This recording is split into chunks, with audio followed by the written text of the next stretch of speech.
This is Tim Knight and welcome to SocialTrade. To get started, click on Get Free Account in the upper right corner. Enter a display name, which can be a real name or a screen name, along with your email and a password, which you need to enter twice to make sure it's right. You can upload a picture of yourself or an avatar, which makes it more fun for everyone since you're now part of a community. After you click Submit, a verification email will be sent. You can log in from any browser and start following bundles of information called stacks. Find lets you define the stacks you want to follow. See lets you view the stacks. Organize manages your profile, and Help provides information about how to use the site. Under the Help menu, choose What Social Trade to get some good ideas about how to make use of the site, which are as diverse as the traders that come here.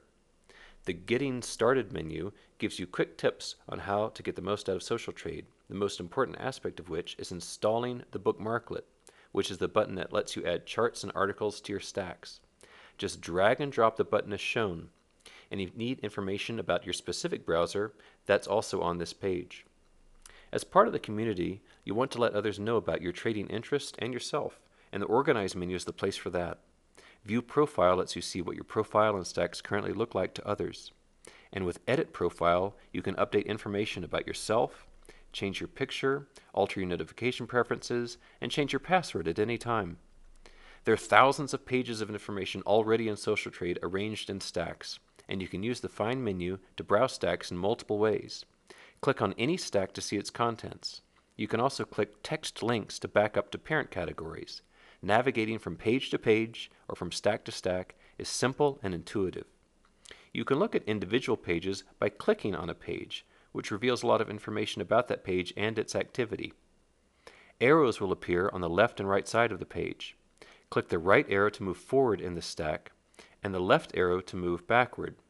When you're done looking at the page, click X in the upper right, or just click anywhere outside the page area. You'll notice in the upper left corner of some pages are icons, which denote how many comments and how many likes each page has received.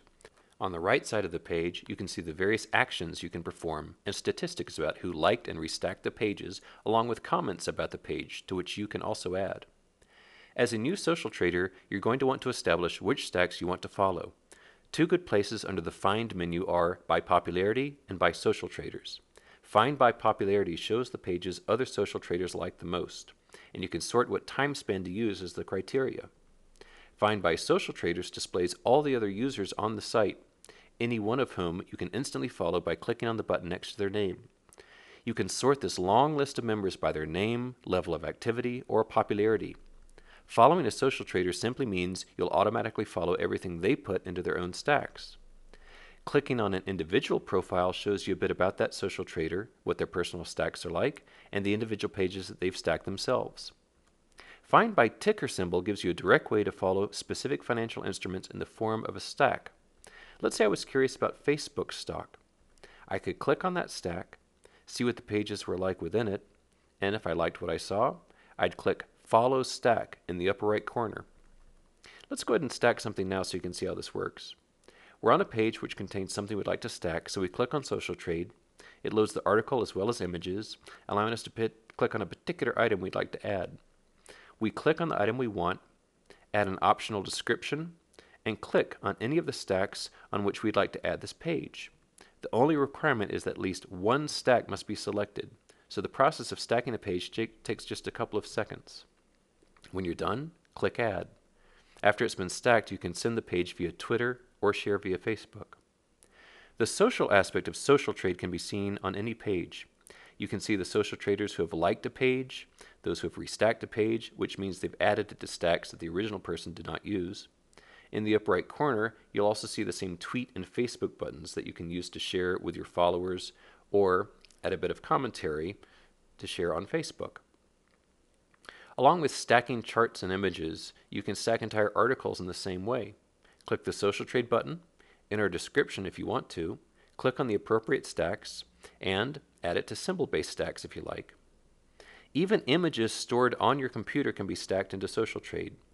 Click the Add Image button, choose the file you want to add, choose the stacks you want to place it, enter an optional description, and if it's appropriate, the ticker symbols that are related to the image you're stacking. SocialTrade lets you create your own custom-made stacks. Let's assume we want to create our own stack called Eurozone, which doesn't exist anywhere on the site. So we'll choose a particular page that we want to add to this stack. The only thing we do different is we click on the Create New Stack link, which lets us enter a name for our custom stack and, if we want, a description. Then we click Submit. Now we've got a new personal stack called Eurozone to which we and other social traders can stack pages. If you've got an extra monitor, one fun thing to do is just leave the most recent page up, which shows you the pages in reverse chronological order and updates them in real time as other social traders stack and restack them. It's a great way to see what's happening on a real-time basis as new information flows into the site. Because there's so much information on SocialTrade, the system will not load all the pages that exist on any particular viewing. When you scroll to the bottom, though, SocialTrade automatically loads more content. The two general approaches to making use of SocialTrade's information is as a library and as an information feed. As a library, SocialTrade acts as a timeless repository of knowledge and real-life examples. Here I'm exploring some charts of interest to me. But by defining what social traders and stacks you want to follow, you create a customized news feed. The page under See Followed Stacks presents the consolidated view of all this information, which by clicking the button in the upper right corner, you can choose to view either as pages or stacks. One final page, View My Stacks, presents to you only your custom-made stacks and their contents. One subtle but useful feature on the site is that it keeps track of every page you've read. Distinguishing between read and unread pages is easy. The border will tell you. As you examine pages, the system remembers them as being read by you, so that when you return to the thumbnail view, you can see the pages with a thick border are unread and the thin border have already been read. In sum, the system's about both now and later. As a trader, stay on top of the information now that matters most as selected by the community. And as a growing knowledge base, rely on SocialTrade later as a resource for whatever helpful financial information is stored in the stacks. Thank you for checking out the site, and I look forward to stacking with you at socialtrade.com.